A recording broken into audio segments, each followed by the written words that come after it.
It's Ken Harbaugh with the Midas Touch Network here in central Kyiv. Another extraordinary day in an extraordinary city under constant bombardment. Multiple air raid alerts last night. We expect more tonight. Our aid deliveries are complete, including an ambulance delivered to a frontline unit and additional aid in critical need across Ukraine. My wingman for much of that today was Ken Casey of the Dropkick Murphys. I wanted to share with you two conversations I had with Ken. One during an aid delivery, and another longer conversation about the power of art and music in particular to tell the truth and to challenge authoritarianism. If you support what we're trying to do here in Ukraine, please check out my Patreon page at the Ken Harbaugh Show. Every dollar raised in June is going to the Ukraine relief effort. Thanks so much. It's Ken Harbaugh with the Midas Touch and Valor Media Networks, here with the other Ken Casey of the Dropkick Murphys. We just finished delivering this ambulance to our Ukrainian partners, a military unit. We can't disclose the unit or where we are, but we can talk about the resilience of the Ukrainian people. It's extraordinary every time I come. We had two more air raids in Kyiv last night, and the Ukrainians push through every time. The reason we're delivering ambulances is because the average lifespan of one of these at the front is 11 days. The Russians target them as a terror tactic, as a way to kill the spirit of the Ukrainian people, but it's pretty undimmed, at least from my perspective. Ken, what are you seeing? Having never been here before, but having met a lot of Ukrainians over the years that have crossed the border out to see Dropkick shows in Poland or Hungary or Romania, I've always just kind of hit it off with Ukrainians. They got a great spirit.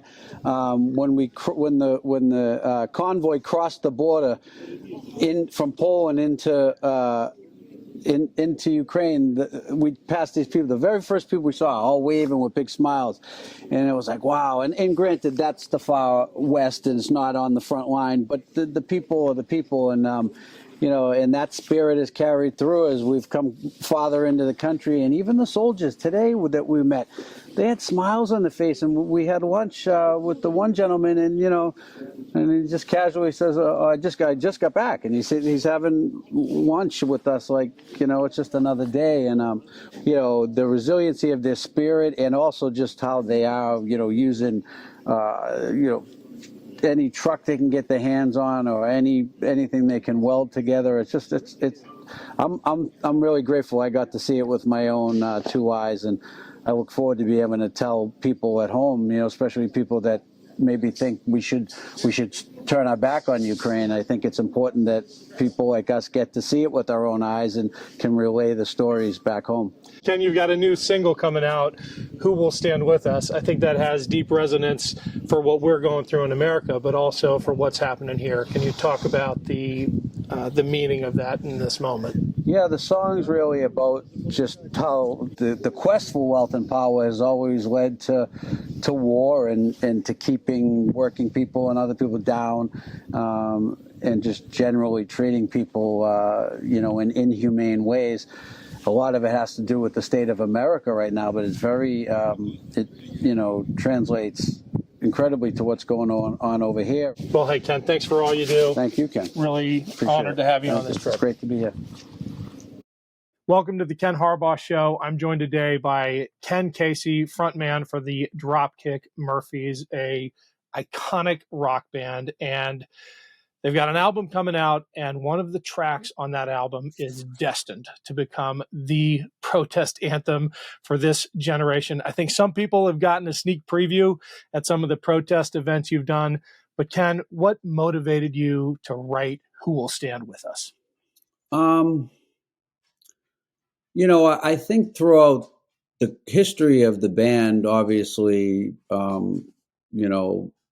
working class solidarity has always been something important to us. And let's face it, this administration has taken things to a whole other level, but in a way, the class warfare of dividing, working class people to fight amongst each other so that they won't team up on the guys with the money has always happened throughout time. So, it's not necessarily like, if you really break down the lyrics of the song, like the there's nothing really controversial to it. It should be something that everybody would say, yeah, I agree with that. But weirdly enough, we're in this world where like a good amount of the people that have to worry about paying their bills and feeding their children still would rather stick up for a billionaire. It leaves me scratching my head. So, we're not afraid to alienate people when we need to, but at the same time, I think for the sake of our country, like it would be better to like coax some people back over to this side of being reasonable and sane, as opposed to continuing that. A, a guy I'm friendly with that I'm often debating politics with, he said your side and that side, and I said, more than anything, we need to stop saying your side and my side. You know what I mean? Because it's crazy. We're all like living under the same roof. You know what I mean? So we should want what's best for all of us.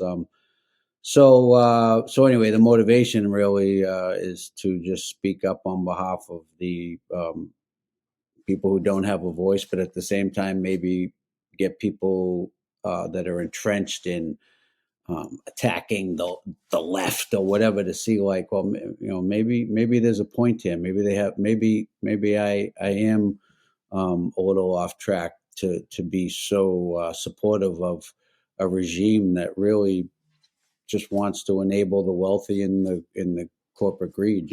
Yeah, I'm with you 100%. It still baffles me when people come at you for, quote, bringing politics into your music. I mean, what else is music for? Especially Right. punk music. It's always been subversive. It's always had a political undercurrent, and you weave that in just so brilliantly into your lyrics, into your performances. Are people still confused that you have a point of view? Yeah, right. Shockingly, yes. And I think some of them are people that are, I guess, probably obviously weren't paying attention all along. And then there's a lot of people that were lockstep with us, 15 years ago or 10 years ago. And suddenly they've, rewrote history in their mind. And all of a sudden, this great divide has happened, and they'll all and then some of that was even exasperated more over COVID, when it became like, you're just a shill for the government, and the whole, QAnon, whatever you want to call it, all these just false talking points, and the lies that social media has spread like, wildfire, has just got to the point where people that and all of a sudden, like labor unions, you're a commie. It's like, what are you talking about? You say you love the first album, you know what I mean? The first album is, people from the union I was in, you know what I mean? Like, and all of a sudden, and then they'll say, well,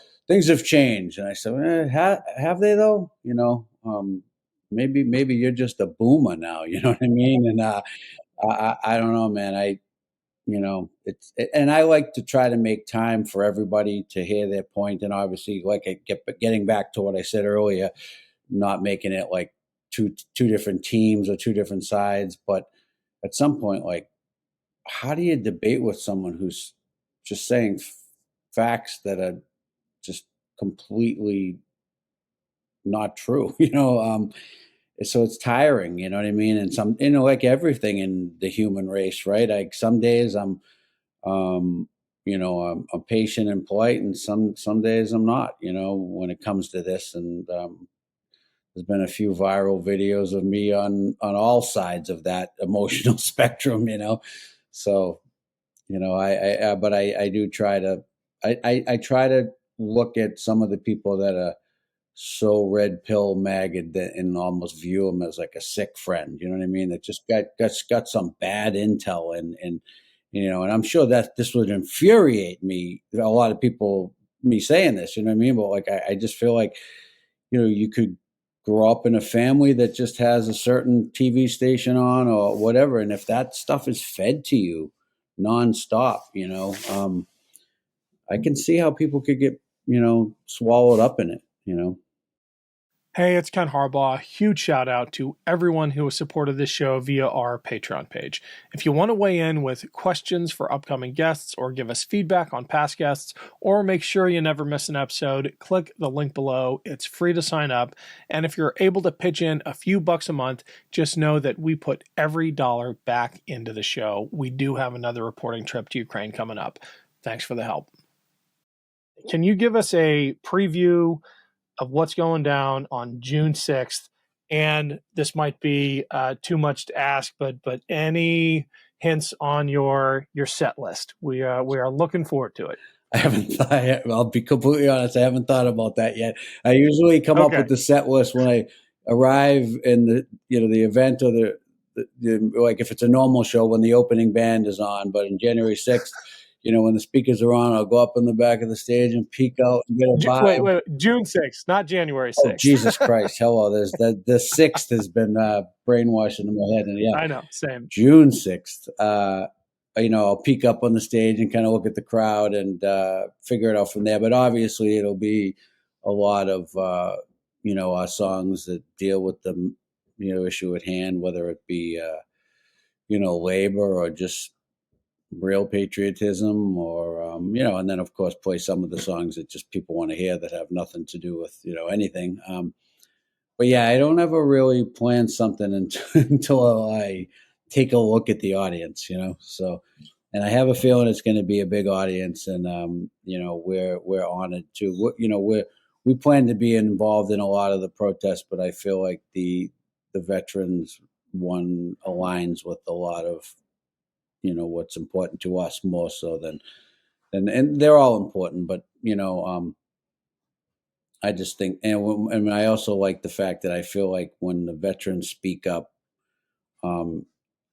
it makes MAGA uncomfortable. They kind of like have to look in the mirror a little bit more, because the MAGA loves to say like, purple hair and go have your latte or whatever, so it's harder for them to just put that narrative back onto, when veterans are speaking up. Yeah, well, we are honored to have you. We are so excited about the event. I think you've got the oligarchical class scared because as part of the prep for this interview, I tried to check out your Twitter account and it has been suspended. The Dropkick Murphys has been kicked off of Twitter for violating Elon's rules. Congratulations. I've been trying for that for months. We thought we had deactivated it way back when he went, just off the reservation, but apparently it hadn't. And so we weren't using it anyway. So it really, having that done to us doesn't really have much effect on us.